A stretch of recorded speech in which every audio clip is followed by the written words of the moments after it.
Certaines expériences sont tellement étranges qu'elles finissent par nous suivre pendant des années. Des sons entendus au milieu de la nuit dans un endroit isolé, une silhouette aperçue dans l'obscurité, ou cette sensation persistante que quelqu'un nous observe sans que l'on puisse réellement l'expliquer. Les deux histoires que nous allons découvrir aujourd'hui parlent justement de ces phénomènes difficiles à comprendre, à mi-chemin entre souvenirs et hallucinations. Aujourd'hui, j'ai fait le choix de prendre des histoires qui ne vont pas aller dans le concret, mais qui vont devoir faire travailler votre imagination. Installez-vous confortablement et bienvenue dans un nouvel épisode des Frontières du réel. On commence avec notre première histoire.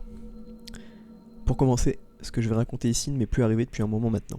Mon frère et moi avons récemment discuté de phénomènes paranormaux et cette conversation m'a donné envie de partager cette histoire.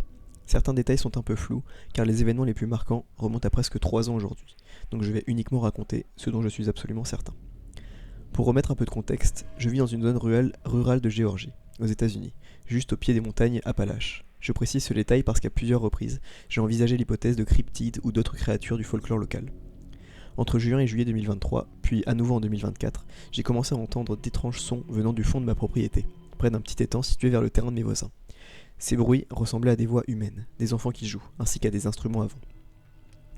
Le phénomène semblait toujours se produire entre 22h et minuit avant de s'arrêter complètement. La première fois, en juin 2023, j'ai entendu ce qui ressemblait à une flûte. Le son était extrêmement faible, presque entièrement couvert par les cigales et le bruit des feuilles dans les arbres. Honnêtement, ça m'a terrifié.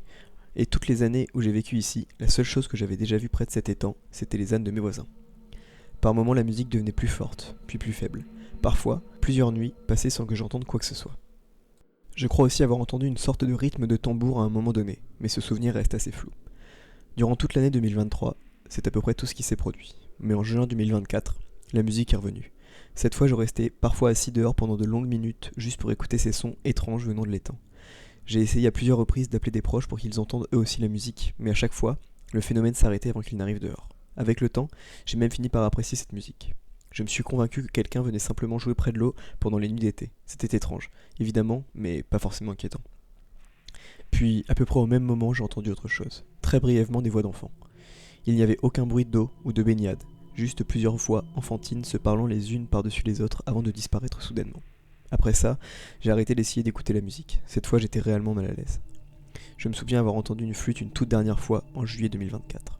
Exactement la même mélodie, exactement au même endroit. Cette fois, j'ai réussi à faire sortir mon petit frère assez rapidement pour qu'il entende lui aussi la musique. Grâce à lui, j'ai enfin pu convaincre ma famille que quelqu'un ou quelque chose joue réellement d'un instrument près de l'étang. Jusqu'ici, j'ai oublié de mentionner un détail important. Juste devant ce point d'eau se trouve une vieille grange abandonnée, presque entièrement recouverte par les arbres et la végétation. La nuit, avec l'obscurité, il est pratiquement impossible de voir l'étang depuis la maison. Mais cette grange ne revient surtout pour une autre raison. Et honnêtement, j'en ai encore des frissons en écrivant ça. Vers 2017, avant l'arrivée de nos voisins actuels, lorsque le terrain était encore abandonné et en vente, plusieurs personnes et moi avions exploré la vieille grange ainsi que les alentours de l'étang. À l'arrière du bâtiment, il y avait une sorte d'inscription peinte en bleu à la bombe. Je crois que c'était en espagnol, ou peut-être en latin, avec une étoile dessinée à côté.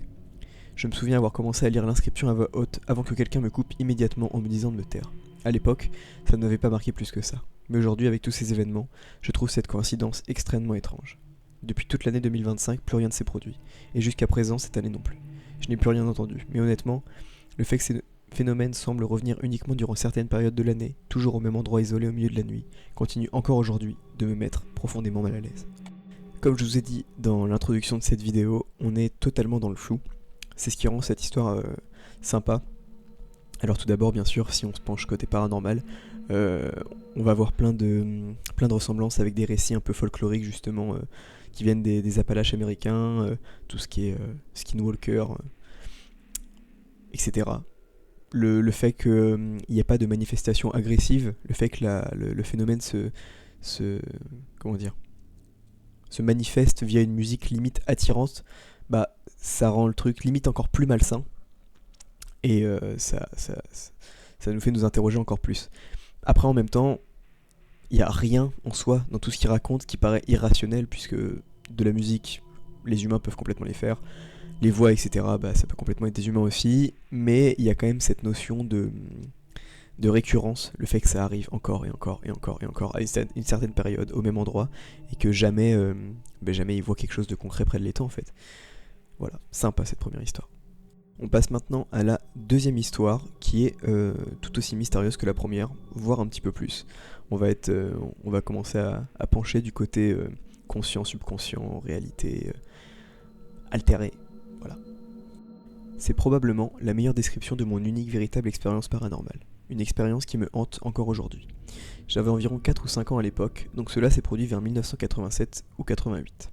Je me souviens être allongé dans mon lit, dans la toute première maison où j'ai vécu. J'avais ma propre chambre, même si ce n'était pas vraiment une chambre. C'était plutôt une sorte de mezzanine aménagée dans un ancien garage, transformé en appartement par mon grand-père. Cette nuit-là, j'ai entendu des coups frapper contre ma fenêtre. Ce qui m'a immédiatement paru étrange, c'est qu'il aurait fallu une échelle pour atteindre cette fenêtre. J'ai essayé de regarder dehors, mais il n'y avait rien, juste une obscurité totale et oppressante. Aucune lumière, absolument rien. Je me suis levé et suis sorti sans même réveiller mes parents, ce qui est étrange car ils avaient le sommeil extrêmement léger. Je me souviens m'être retrouvé devant un vieux cabanon où nous stockions les outils et diverses affaires. J'ai rattrapé la vieille poignée froide dans les laiton avant d'ouvrir la porte et grimper à l'intérieur. Je ne savais pas quelle heure il était exactement, mais je me souviens parfaitement du ciel. Il était d'un bleu profond et irréel. Comme ce moment très précis où les derniers restes de lumière disparaissent complètement avant la nuit. Le cabanon était légèrement surélevé, et j'avais dû me hisser à l'intérieur. Il n'y avait aucune lumière, mais mes yeux distinguaient vaguement les formes à l'intérieur. Je me souviens être resté immobile quelques secondes, avec cette sensation très nette d'être observé. Puis j'ai levé les yeux vers une petite fenêtre triangulaire située près du toit, et c'est là que je l'ai vu. Quelque chose était perché dans la vitre. Pas derrière la fenêtre, pas devant, dans la vitre, elle-même. La chose avait une silhouette extrêmement fine, vaguement humanoïde mais clairement pas humaine. Elle était noire, d'une manière impossible à décrire. Elle ne reflétait aucune lumière.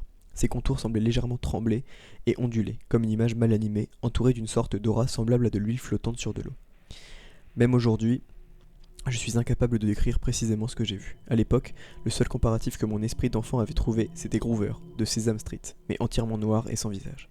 Puis soudain, la chose s'est dépliée hors de la vitre en un seul immense pas et elle s'est retrouvée juste devant moi. À cet instant, je n'ai pas ressenti de la peur, c'était pire que ça, une sensation de terreur absolue. Je voulus hurler, mais aucun son ne sortait. Puis, sa tête ronde a commencé à s'ouvrir horizontalement comme une gigantesque bouche, et une lumière aveuglante a explosé hors d'elle. Des couleurs impossibles, des formes géométriques incompréhensibles, des triangles à l'intérieur d'autres triangles, des cercles jaillissant dans une sorte de tunnel infini de lumière, et un bruit a envahi ma tête, comme des millions de trompettes, jouant les notes les plus graves possibles dans une cacophonie monstrueuse. Ce n'était pas vraiment un son, c'était quelque chose que je ressentais physiquement. Je n'ai aucune idée du temps que cela a duré, une seconde ou une éternité. Quand j'ai repris conscience, je me tenais devant la porte d'entrée de la maison, regardant à travers les vitres. Le ciel était désormais orange, probablement à cause des lampadaires allumés au loin. Je suis retourné me coucher, mais pendant très longtemps, je me suis plus senti normal. J'ai essayé d'en parler plusieurs fois dans ma vie, mais personne ne m'a réellement pris au sérieux, surtout à mon âge. Pourtant, durant toute mon existence, il m'est arrivé de ressentir à nouveau cette même sensation. Parfois, au crépuscule ou la nuit, alors que je marchais seul dehors, j'avais l'impression que quelque chose m'observait. Et il m'est arrivé d'apercevoir brièvement cette silhouette à nouveau. J'ai grandi dans une zone semi-rurale, entourée de forêts près d'un petit ruisseau. Il y avait parfois des cerfs, des coyotes ou même des pumas dans les collines, mais ce n'était pas ça. Des années plus tard, lors d'une soirée, quelqu'un m'a drogué dans mon verre. Et cette nuit-là, j'ai vécu une expérience très similaire. Le ciel était d'un vert irréel, et cette fois, il y avait plusieurs de ces entités autour de moi. J'avais l'impression étrange de ne plus être dans mon monde, mais dans le leur. La nuit s'est terminée avec l'une de ces choses tapotant régulièrement contre ma fenêtre, pendant que j'essayais désespérément de dormir. Encore aujourd'hui, il m'arrive parfois de faire des rêves lucides où cette chose apparaît, parfois près de ma fenêtre, parfois pris au pied de mon lit, pas dans un décor fantastique, juste dans ma chambre. Je la vois même sans ouvrir les yeux.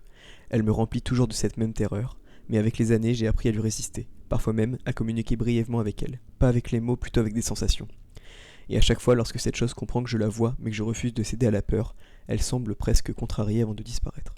Je ne prétends absolument pas savoir ce que c'était. La description qui s'en rapproche le plus serait probablement celle des hommes bâtons noirs ou des shadow people. La plupart du temps, ces expériences semblent se produire entre l'automne et le printemps, même si je suis incapable de me souvenir précisément de la date de la toute première rencontre. Et honnêtement, je sais parfaitement à quel point tout cela paraît complètement fou. J'accepte totalement l'idée que ce ne soit peut-être rien d'autre qu'une peur profondément humaine, ou simplement quelque chose créé par mon propre esprit. Mais même si ce n'était que ça, les effets, eux, ont toujours été bien réels. Donc comme annoncé, encore une fois, histoire très mystérieuse. Moi je fais plein de liens entre cette histoire et les terreurs nocturnes, donc pour ceux qui connaissent, des phénomènes qui peuvent arriver pendant la nuit. Le fait que la personne se soit réveillée face à sa porte d'entrée en même temps, alors là je sais pas du tout si c'est possible, mais est-ce qu'on peut pas avoir un mélange de somnambulisme et de terreur nocturne qui peuvent influencer la perception du réel de la personne. J'ai un petit peu aussi l'impression, vis-à-vis de comment il raconte son histoire, d'être un peu dans le délire des voyages astrales. Donc pour ceux qui ne connaissent pas le voyage astral, c'est...